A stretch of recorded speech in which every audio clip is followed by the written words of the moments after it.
கடந்த ஆகஸ்ட் 22ஆம் தேதி சாட்டை துரைமுருகன் அவர்கள் அவருடைய யூடியூப் பக்கத்தில் ஒரு வீடியோ ஒன்று வெளியிடுறாரு. அதில் திமுகவினுடைய முன்னாள் அமைச்சர் ஏவாவேலு அவர்கள் மீது இன்றைய தமிழ்நாடு அரசான தாவேக அரசு ஒரு குற்றச்சாட்டை முன்வச்சாங்க, அது பொய் அப்படின்னு சொல்லி ஒரு விஷயத்த சொல்கிறாரு. சரியான விஷயங்களை வச்சு அவர் மேலே நடவடிக்கை எடுங்க, அதில் எந்த முரண்பாடும் எங்களுக்கு கிடையாது. ஆனால் இந்த மாதிரியான பொய் புகார்களை வச்சு அவர் மேலே ஒரு குற்றத்தை சுமத்தாதீங்க அப்படின்னும் அதில் சொல்கிறாரு. அது உண்மைதானா? அவர் சொல்லக்கூடிய அந்த விஷயம் முன்னாள் அமைச்சர் ஏவாவேலு மீது குற்றச்சாட்டப்படுவது உண்மைதானா அப்படிங்கிறதுக்கு நாம் தெரிஞ்சுக்கிறதுக்காக களத்திற்கே போனோம்.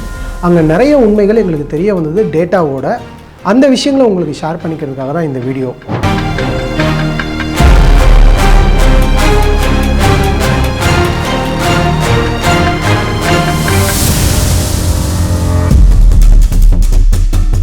நேயர்கள் அனைவருக்கும் வணக்கம்.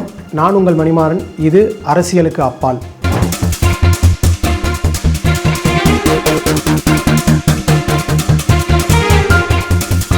திருவண்ணாமலை மாவட்டத்தில் மலைப்பம்பாடி அப்படிங்கிற ஒரு கிராமம் இருக்குது. அந்த கிராமத்தில் ஒரு இடம் உயர்நீதிமன்றத்தால் ஏலத்திற்கு வருது. அந்த ஏலத்தில் அந்த இடத்த ரிஷி என்டர்பிரைசஸ் அப்படிங்கிற ஒரு நிறுவனம் 38.50 கோடி ரூபாய்க்கு ஏலத்தில் எடுக்கிறாங்க. அதன் பிறகு கொஞ்ச நாட்கள், சில வருடங்கள் கழித்து அருணை products and services private limited அப்படிங்கிற ஒரு கம்பெனி, இதுதான் ஏவாவேலு அவர்களுடைய மகன் வைத்திருக்கக்கூடிய ஒரு கம்பெனி. இந்த கம்பெனி 46 கோடி ரூபாய்க்கு, அதாவது முந்தைய ஏல விலையை விட 20 மடங்கு அதிகமாக கொடுத்து அந்த இடத்த அவங்கக்கிட்ட இருந்து இவங்க வாங்குறாங்க. இதில் முக்கியமான விஷயம் என்ன அப்படின்னா, 20 மடங்கு அதிகமாக விலை கொடுத்து வாங்கியிருந்தாலும் இந்த இடத்த வாங்கிறதுக்கு வெளியில் 50 கோடி ரூபாய் கடன் வாங்கியிருக்கோம் அப்படின்னு சொல்லி அருணை ப்ராடக்ட்ஸ் அண்ட் சர்வீசஸ் பிரைவேட் லிமிடெடில் தெளிவாக குறிப்பிடுறாங்க அந்த டாக்குமெண்ட்ஸில்.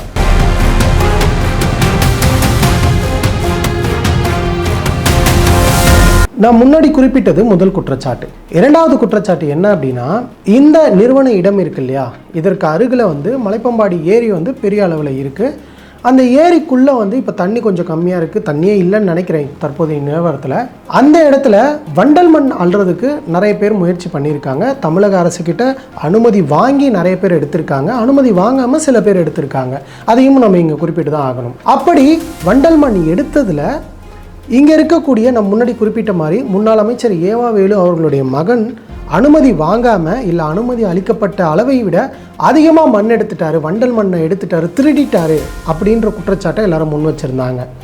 சரி, அங்கே உண்மையாகவே அது நடந்திருக்கா அப்படின்னு சொல்லி போய் பார்க்கும்போது நமக்கு நிறைய தகவல்கள் ஆதாரத்தோடு கிடச்சிருக்கு. என்ன அப்படின்னா, அந்த ஏரியில் வண்டல் மண் அள்ளுவதற்கு தமிழக அரசு அனுமதி அளித்திருக்கு. இதன் காரணமாக இவருக்கு முன்னாடியே நிறைய பேர் அங்கே மண் அள்ளியிருக்காங்க அரசு அனுமதியோட. அதன் பிறகு இவரும் அரசு அனுமதி பெற்று அங்கேருந்து வண்டல் மண் எடுத்திருக்காரு. அவ்வளவு ஏன், இப்போ தாவேக அரசு அமைந்ததற்கு அப்புறமா கூட அதற்கான அனுமதி கொடுக்கப்பட்டிருக்கு. அதற்கான ஆதாரங்களை உங்கள் முன்னாடி நாங்கள் வைக்கிறோம்.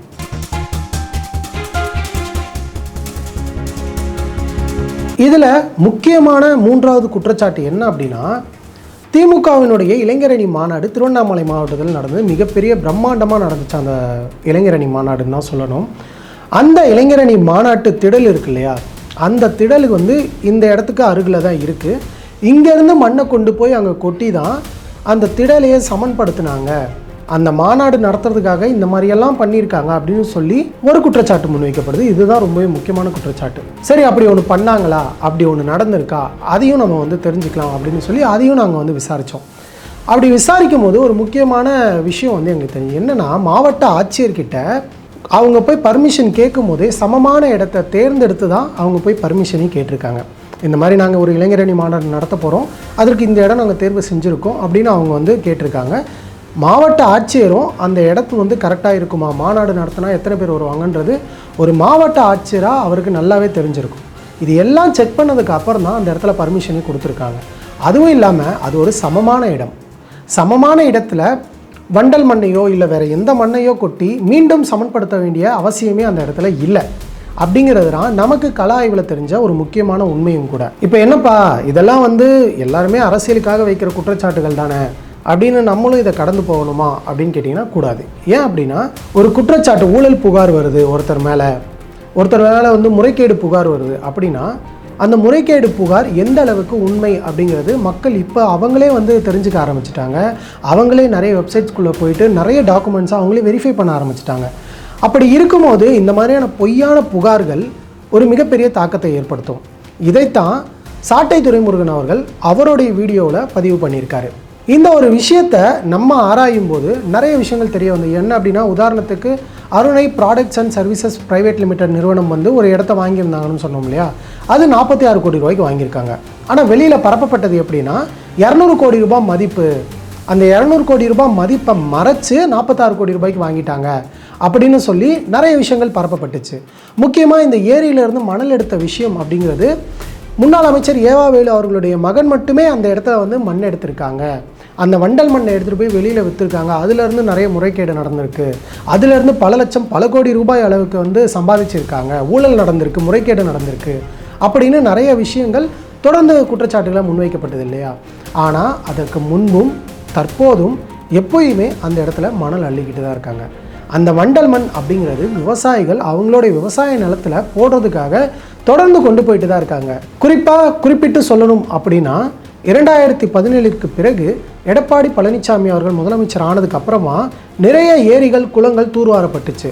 அதனால தான் அவர் வந்து பராமத்து நாயகன் அப்படின்லாம் சொல்லி கூட ப்ரமோஷன் பண்ணியிருந்தாங்க இல்லையா. அந்த டைமில் கூட எல்லா இடங்கள்ல இருந்தும் வண்டல் மண்ணை கொண்டு போய் விவசாய நிலங்களுக்கு இலவசமாக உபயோகப்படுத்தலாம் அப்படின்னு சொல்லியிருந்தாங்க. சில இடங்களில் வந்து ஒரு குறிப்பிட்ட அளவு கட்டணமும் வச்சுருந்தாங்க. இதன் காரணமாக நிறைய விவசாயிகள் எடப்பாடி பழனிசாமி அவர்களுக்கு மிகப்பெரிய ஆதரவு அளித்தாங்க அப்படிங்கிறது தான் ஒரு முக்கியமான ஒரு உண்மையும் கூட. அப்படி இருக்கும்போது விவசாயத்திற்கு பயன்படுத்தக்கூடிய வண்டல் மண்ணை இந்த இடத்துல முன்னாள் அமைச்சர் ஏவா வேலும் அவரது மகனும் சேர்ந்து முறைகேடாக பயன்படுத்திட்டாங்களா அப்படின்னு கேட்டிங்கன்னா இந்த இடத்துல இல்லை அப்படிங்கிறது தான் பதிலாக கிடச்சிருக்கு.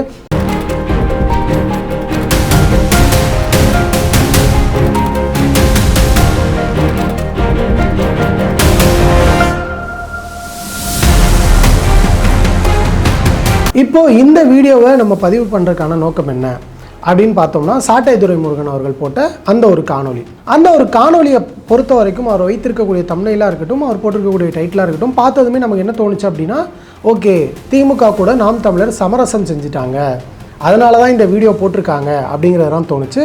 அதன் பிறகு அந்த வீடியோவை முழுமையாக பார்த்து அதிலேருந்து ஏவா வேலு அவர்கள் மீதான குற்றச்சாட்டு உண்மையாக பொய்யா அப்படிங்கிறத ஆராய்ஞ்சதுக்கு அப்புறமா தான் நமக்கு இந்த ஒரு தகவலும் இந்த ஒரு உண்மையும் தெரிய வந்திருக்கு. அந்த ஒரு குற்றச்சாட்டு பொய் அப்படிங்கிறது தெரிய வந்திருக்கு.